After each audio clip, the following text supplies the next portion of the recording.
Hey everybody, welcome back. Oh boy, is that rain coming down. Okay, well, it's been a little while since I made a last video. I've been talking to some people online, and it kind of got me thinking of something I really wanted to talk about. I wanted to talk about hyper-independence and codependency. So when you hear these two terms, they're rather big terms. It probably would have been a little easier to make a standalone video of each one. But honestly, these are two terms that I find have more in common than people realize, even though they're different. So let's take codependency first. Codependency, when you see it in a person, it's somebody who has a very difficult time usually doing things independently, like on their own. A lot of times they do rely on other people to kind of help them a lot more. Sometimes it can be from trauma, and sometimes it can be from self-esteem, or sometimes it can just be from uncertainty or just maybe not knowing. Like if it's something you don't know a lot about, obviously it's easier to have somebody help you, right? Like if you need your car fixed. But yeah, a lot of times codependency, sadly, can be a sign of trauma because when you're younger, when you're a kid, you rely on somebody to meet your needs for you until you get older. And then as you grow, as you get older, you eventually become better at meeting your needs on your own. Like when you're hungry, you know like how to feed yourself, take care of yourself, all that stuff. Well, there are some people who go through things like neglect and certain types of trauma as a child that they don't get their needs met the way they're supposed to as a kid. There's actually a psychological theory, trust versus mistrust, starts when you're an infant. Your caregivers meet your needs for you. Well, if you're used to not being able to trust people at a younger age to meet your needs for you, obviously, instinctually, you're going to need to meet your needs elsewhere because you're a human being, you still have needs, you still have to eat when you're hungry and all that stuff. So in terms of survival, if one source doesn't fulfill that for you, you're going to have to find another source that's going to do that. So you fast forward to adulthood, and that can still happen too, where, if you don't know how to meet your needs on your own, or again, if you feel like you can't trust certain people to meet your needs for you, that same standard still applies.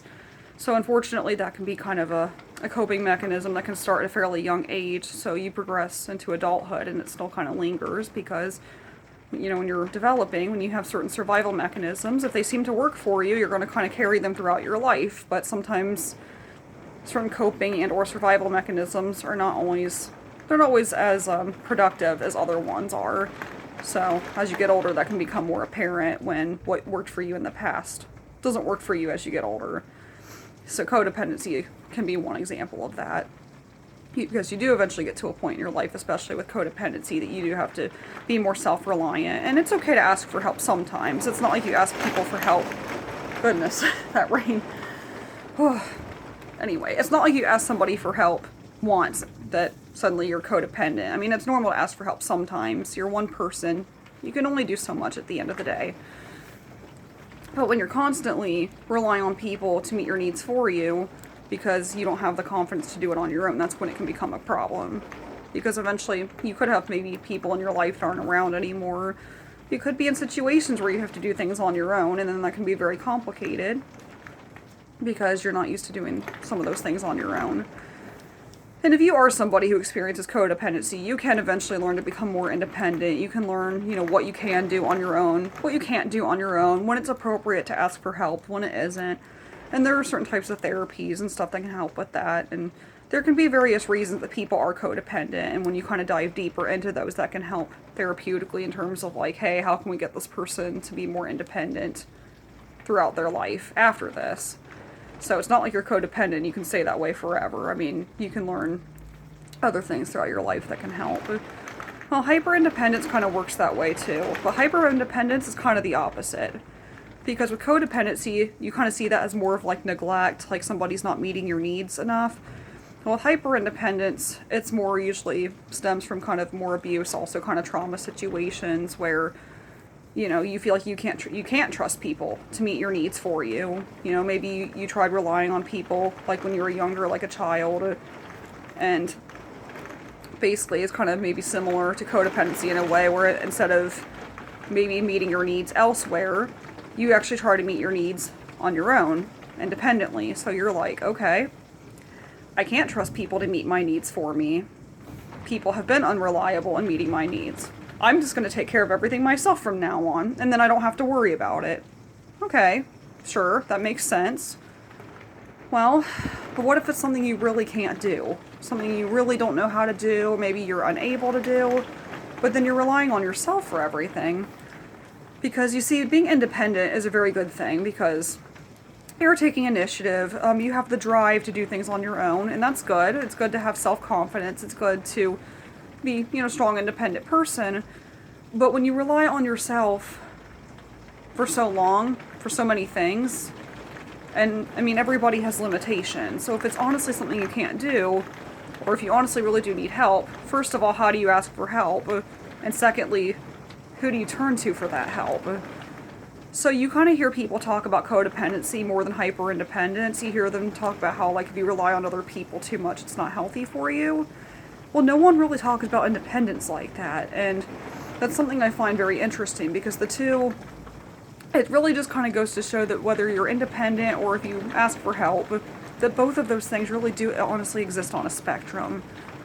You want to be able to take care of yourself, you want to be able to rely on yourself to do things on your own, but you also want to have the ability to have people that you trust too, like if you need to ask for help. I mean, people aren't meant to spend their whole lives alone. They're not meant to just live in some little box and be isolated and never interact with people. You're supposed to make friendships, you're supposed to form bonds with people, and that can be very difficult for some people, but let's face it, socialization, even if you're somebody who's not very sociable, to some extent is still a need, and it's still biological.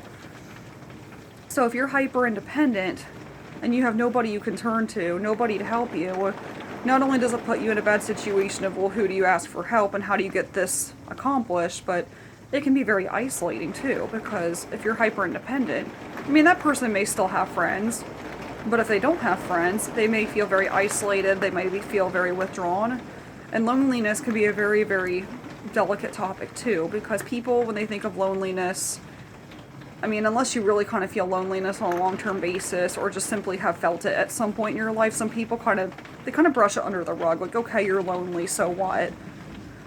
Well, loneliness can actually be pretty damaging in the long run. Like, okay, you're alone for like a day, okay. Well, if you're alone for weeks, months, years, you don't have a lot of friends, a lot of interaction, that can definitely take a toll on your mental health. That can make you very depressed. You might start to question your purpose in life, why you're here. And you kind of lose your sense of importance a little bit, because not only do you not have a lot of people to talk to and to stimulate you, but part of one of the really good things about having friends and being around people is when you see yourself interact with people, how you touch their lives, how you affect people, that can be a very powerful feeling. Like, if you help somebody out and you see how happy they are, or if you make somebody laugh with a funny joke, that can be a really happy feeling. Like, hey, I made that person's day better, I made them laugh. And well, when you're not interacting with people, you don't really get that gratification so much because you're not out socializing. So that can be something that if you're hyper-independent, that can sometimes correlate with that. Like, it may affect your ability to form friendships too, because if you're hyper-independent, specifically because you can't trust people, that can also start to affect your social life. Maybe at work, like if you have to work as a team, if you really have to rely on people to help you, and you're not very good at relying on people to help you in a team project, and maybe that sense of independence can stem from something like, hey, you had a group project in high school and then they didn't do their part and then you failed, you may think, hey, I'm never going to let that happen again. You can see how little things like this can start to affect your life in different ways, depending on what's going on. So yeah, hyper-independence, codependency, two sides of the same coin, one's heads, one's tails. So two seemingly different things, somewhat different things, that actually have more of a relationship than you might think. Okay, so with co-independency, the more focus is kind of teaching that person to be more independent. So with hyper-independence, how do you learn to trust people more? Because it's one thing to learn to be more independent, but how do you learn to trust people when you don't actually trust people all that often? Do you just make more friends with people? Does it just happen gradually? Yeah, maybe. Well, I think part of it is also kind of getting to know yourself better too. As much as we all like to believe that we are superhuman and can do everything in life, you kind of do get to a point where Like, I mean, you don't want to set limits for yourself, but you do want to know your limitations, and there's a difference between the two. Setting limits for yourself is when you have the ability to do more, but you're kind of just, okay, I'm just going to stop there. You know, this is my comfort zone. I'm just going to leave it there. But then knowing your limitations is knowing something like, okay, that thing weighs 200 pounds. There's absolutely no way that I could even lift that, and if I could, without severely hurting myself. Like, being realistic. So when you get to know yourself better and know, okay, limitations, well, knowing limitations about yourself not only kind of helps you in terms of your capabilities, but if it's something like hyper-independence, once you kind of know, okay, I really have a limited knowledge on cars, maybe you can start with certain areas first. Like, okay, you don't trust a lot of people, but if it's something like, okay, you have to get your car worked on, you need transportation, well, start with that first. Like, okay, let's start with this first. Let's start with one person first. Okay, take your car to get it fixed, this one person to work on it, and, you know, and maybe you could even watch them at first. Okay, they do a great job. Maybe if you're lucky and you need your car fixed again, maybe you'll get the same person, maybe not. Okay, well, if we pretend in the situation you do get the same person again, maybe over time, okay, this person's worked on my car 3 times and they've done a great job every single time. Sometimes trust can form over time. Time is not always of the essence in every situation, but sometimes things do have to happen over time, and when somebody has trust issues, that's not something that's going to change overnight. So with anything, you kind of have to just start small and just really kind of, again, start with the situation first. And okay, you know, maybe if it's not the person that's working on your car in the situation I mentioned, maybe it's the company. Okay, I've been to whatever car company however many different times and they've done a great job, and maybe over time that can improve. But sometimes there's therapy that has to go with things like hyper-independence as well, because there can be more than meets the eye. It's not easy to teach somebody with trust issues to be more independent and to suddenly trust people, especially if they've had multiple people that have broken their trust. It's very scary to let people in. It's very scary to, in your mind, let history repeat itself again. Well, there's no guarantee that that will happen, but there's no guarantee that it won't happen. So part of the anxiety that can come with something like hyper-independence is unfortunately risk-taking. And I'm not talking about anything extreme, but sometimes letting things happen. It's not an easy thing to do, but I do feel like it gets easier the more you do it. Like, and again, small things, but again, I'll use the car situation. Like, hey, I really don't want to get my car worked on, but I have to. I don't want to go to this new place, but let's try something new and let's see what happens. And sometimes stepping out of your comfort zone can be the first step in change and trust and just letting life happen and just seeing where you go, where it takes you. It's natural to want life to be comfortable, to be simple. I feel that way a lot, and that's something I struggle with too. But one of the things I feel that has helped is kind of reminding myself like that it's normal to want that, but I know I'm going to miss out on so much if I don't leave my comfort zone.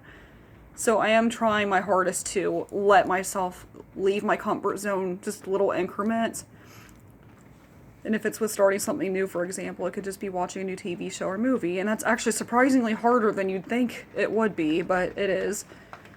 But sometimes I'm pleasantly surprised, like, hey, I actually really enjoyed that show or movie. And then that makes me more inclined to want to keep doing that.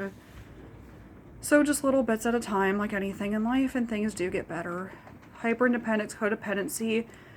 There's nothing wrong with being independent, and there's nothing wrong with asking for help. So like anything, it's on a spectrum, and the key is balance. Ask for help when you need it. When you can do things on your own, try to do on your own first, maybe. And if not, it's okay to ask for help. So don't get so caught up on the labels. Just try to have a balance and just do what you think is best. Ask for help when you need it, but be your own person too. So, until next time, have a great day, guys.